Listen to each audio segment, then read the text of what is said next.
The violet light of Elysium Phi's twin stars made reality look edited, oversaturated, unreal. Liam Hayes felt the same way. He stood near the edge of Luminaria Hall, trying to disappear among nobles, diplomats, and corporate elites, whose wealth could buy his ship 1,000 times over. His jacket was clean once. 3 days ago, before sleeping in the pilot seat again, behind him a fountain flowed upward, spiraling water into mist beneath a transparent ceiling. Liam had spent 10 minutes staring at it, trying to guess the physics. Gravity manipulation, magnetized ions, didn't matter. He hauled coffee beans, not miracles. Captain Hayes. Liam froze. Delegate Thorin, bluish skin, too much enthusiasm, zero social awareness, had finally caught him. I was admiring the fountain, Liam said politely. Yes, water is water, Thorin waved it off. But earlier you mentioned your route passes through the Kepler corridor. You travel alone? Here it comes. Solo ship, Liam nodded. Efficient. But no partner? No bonded mate? Thorin leaned closer. Human customs haven't changed that much, have they? Nearby conversation slowed. People were listening. Liam smiled tighter. Just me. Fewer mouths to feed. But at your age, early 30s? No offspring? No contracts? Thorin's voice rose. Enough. Liam spread his hands theatrically. I'm single. Completely unattached. Flying alone through the galaxy. With nothing but cargo manifests. And bad life choices. No partner, no prospects. And apparently destined to die surrounded by unsold coffee beans. Happy? Laughter rippled through the hall. Attention drifted away. Crisis averted. Then the silence hit. Not normal silence, absolute silence. Liam turned. 3 Selenith women stared at him. Then hands gripped his arms. Gentle. Unmovable. A third hand settled on his shoulder. Claim acknowledged, witnessed, accepted. 3 voices. 1 harmony. The universe seemed to hold its breath. Liam had meant it as a joke. The Selenith heard it as a proposal. Liam tried to turn. 3 faces surrounded him, impossibly beautiful, pale-skinned, long-eared. Platinum-haired Selra studied him like a rare artifact. Dark-haired Nithera looked amused. Golden-braided Kaelin looked almost gentle. Claim, Liam croaked. I was joking. We understand humor, they said in unison. That didn't help. Captain Hayes declared availability, Selra said. In the presence of unmarried noble daughters, Nithera continued. Physical contact establishes priority, Kaelin finished. Then together, we claim Liam Hayes of Earth as our consort. The hall erupted into whispers. Guests backed away, forming a circle. Liam tried to pull free. Didn't work. This is a misunderstanding, he said quickly. Human sarcasm. A presence filled the room. Matriarch Viana rose from a platform Liam hadn't noticed, taller than her daughters, eyes swirling with silver, amber, and green. She smiled. Not kindly. We should discuss terms. And just like that, Liam was escorted, politely, irresistibly, out of the hall. Liam wasn't being arrested, he was being negotiated. The diplomatic suite overlooked the docking sector. Liam's ship sat below, small, old, free. This is legally binding, Chelra explained calmly. Verbal declarations are contracts in Selenith culture, Nithera added. Refusal would void your trade license across 40% of this sector. Kaelin finished. Liam slumped into a chair that adjusted to his body. So my choices are accept or lose everything. Yes, they said together. 40 cycles. 2 months. How Selenith would manage his business. Optimize his routes. Protect him. This feels like extortion, Liam muttered. That's civilization, Nithera replied. Matriarch Viana entered again, studying him like cargo. My daughters are a triad bond, she said. 3 minds. 1 shared consciousness. They require a consort all 3 choose. Liam looked at them. You actually want me? Their synchronized smile answered everything. 40 cycles, Liam said finally. I try. If it doesn't work, I walk away intact. Agreed. For the first time since the joke, Liam felt something shift. This wasn't a trap. This was a test. Liam didn't plan to fall for 3 synchronized alien nobles, but the clock had started. An escape was no longer his goal. Liam's new quarters were larger than some stations he'd visited. The walls displayed drifting nebulae because he'd touched something he shouldn't have. The furniture adjusted to his body automatically, which would have been comforting. If the chair hadn't tried to hug him, the first time he sat down. 8 days. 8 days of what the sisters called traditional courtship, which meant elaborate ceremonies, formal attire, and demonstrations designed to prove how impressive the Selenith triad bond was. Liam endured it. Until he couldn't. "This is the resonance harp," Selra said, placing her hands into beams of light. The sound was beautiful, harmonics that made his chest ache. Nithra and Kaelin joined in, the music wrapping around him like gravity itself. It was incredible. It was also the 5th demonstration this week. "Stop," Liam said. The music cut off instantly. "I don't need performances," he snapped. "I want you. Not rituals, not synchronized perfection." Silence. Then Nithra laughed, alone. "Not synchronized." "Thank the void," she gasped. "I told Mother he'd break." They started removing pins, gowns, glowing accessories. Liam spun around. "Warning, please." When he turned back, the transformation was startling. No regalia. No ceremony. Just 3 women, comfortable clothes, relaxed posture, real smiles. "You were testing me," Liam said. "Partly," Kaelin admitted softly. "Mostly Mother." "And you passed," Selra added. The courtship wasn't a performance. For him, it was a rebellion against tradition. The days that followed were normal. Shockingly normal. Selra dissected Liam's trade routes, improving efficiency by 15% with techniques he'd never seen. "You navigate like a gambler," she observed. "I approve."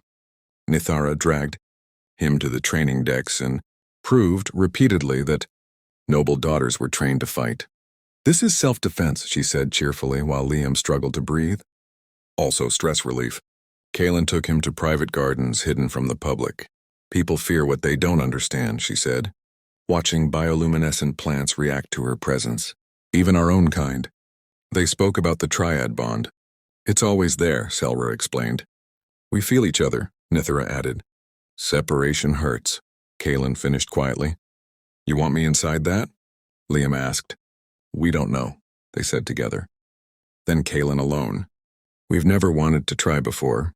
Liam realized something uncomfortable. He'd stopped planning his escape. Liam wasn't adapting to the triad, he was choosing them, one by one. They were walking through a public market when it happened. A merchant froze upon seeing them. "The triad," she whispered. "The bonded ones." Fear. The sisters stiffened in perfect synchronization. Before they could retreat, Liam stepped forward. "She's scared," he said calmly. "Not hostile." He bought something useless, crystallized music, and asked the merchant about her craft. Slowly, fear turned into curiosity. When they walked away, Kaelin touched his arm. "You didn't have to do that." "Yes, I did," Liam replied. "You're not monsters." That night, staring at nebulae he couldn't turn off, Liam admitted the truth. He liked them. All 3, which meant this wasn't temporary anymore. This was dangerous. Liam had crossed the line from captive to protector.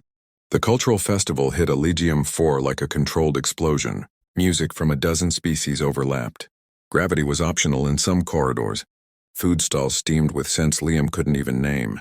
The rigid hierarchy of the station melted into something alive. "We're going down there," Liam said. Selra blinked. "Into the festival?" "Yes, not the noble observation deck version. The real one." The sisters exchanged a look. "Never," they admitted in unison. "Then that's a problem," Liam said, already moving. They changed clothes, nothing formal, nothing symbolic. Just practical outfits that made them look like people instead of political icons. The festival swallowed them whole. They laughed at street performers, argued over food, stopped synchronizing without noticing. "This is what life should be like," Kaelin said softly. Liam smiled.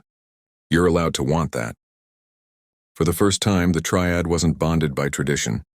They were bonded by choice. They reached a rigged carnival game. Liam knew it instantly. "I can win that," he said, pointing at the prize, a ridiculous nebula-shaped plush. "No, you can't," all 3 said together. That hurt. Liam tried anyway. He missed again. Lost a ring into the crowd. "Told you," Nithra smirked. Then she stepped up. 3 throws. 3 perfect hits. The prize dropped. "How?" Liam demanded. "Training," Nithra said smugly. "And physics." They wandered deeper into the festival. laughing, eating questionable food, pretending just for a while that politics didn't exist. Then they took a shortcut. That's when 6 figures stepped out of the shadows, Captain Hayes once said. Come with us. Liam's instincts screamed.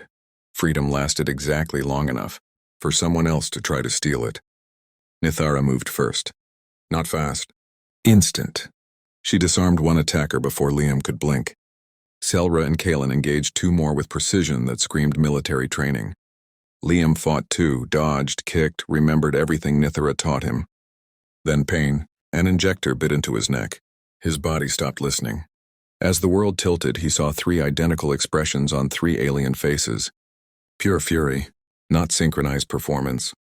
Predatory intent. You made a terrible mistake, they said together. Darkness took him. They didn't just lose Liam. They triggered something ancient, bonded, and very human in its rage. Liam woke with a pounding headache and energy restraints biting into his wrists. The air smelled recycled and wrong. Cargo container. Cheap one. Figures moved outside. The door slid open and a Vaxian stepped in. Iridescent scales. Too many blinking eyes, posture full of confidence. Captain Hayes, it said smoothly. I am Counselor Thresh of the Vaxian Trade Consortium. Liam sighed. Let me guess. Kidnap the human, break the triad bond, weaken House Selenith, take their trade lanes. Thresh paused. You are perceptive. I'm a merchant, Liam said. I recognize hostile takeovers. Thresh offered him a deal. New identity, money, freedom, official death. Your bonded companions will recover, Thresh added. Eventually. Liam didn't hesitate. No. The Vaxian scales darkened. You're refusing liberation. I'm choosing not to betray 3 people who treated me like a person. The container shook violently. Alarms screamed. Thresh bolted. Liam smiled despite the restraints. The consortium thought they'd bought a human. They forgot humans. Don't sell people. The door didn't open. It was ripped off. 3 figures stood in the smoke, armored, synchronized, terrifying. Selra's voice cut through the chaos. Did you really believe? Nithara stepped forward, eyes burning. That we wouldn't tear this station apart. Kalen finished softly, deadly calm. To reclaim what is ours. They moved like a single will given 3 bodies. Restraints shattered. Liam collapsed forward and was caught instantly. You okay? Kalen asked. Yeah, Liam said hoarsely. Remind me never to underestimate you again. Nithara smirked. You never did. They left destruction behind them, political, physical, absolute. The station would recover. The Vaxians wouldn't. The galaxy learned a new rule that day. You don't steal from something bonded. The formal bonding ceremony returned them to where it all began. Luminaria Hall. This time Liam wasn't trying to escape. He stood beside them. Hands joined. 3 minds, 1 bond, and a human willingly stepping into the space between. The warmth he felt wasn't force. It was acceptance. Later, an old merchant friend cornered him. 6 months ago, you said you'd die alone with coffee beans. Liam glanced across the hall. Selra debating physics. Nithara terrifying diplomats. Kalen laughing like she owned the universe. I made a joke, Liam said. And? In Selenith culture, he smiled, that counts as destiny. 3 synchronized smiles met his, and for the first time in his life, Liam Hayes didn't feel claimed. He felt chosen. One sarcastic, human joke rewrote 3 alien lives and proved that humanity's greatest weapon isn't strength, it's choice.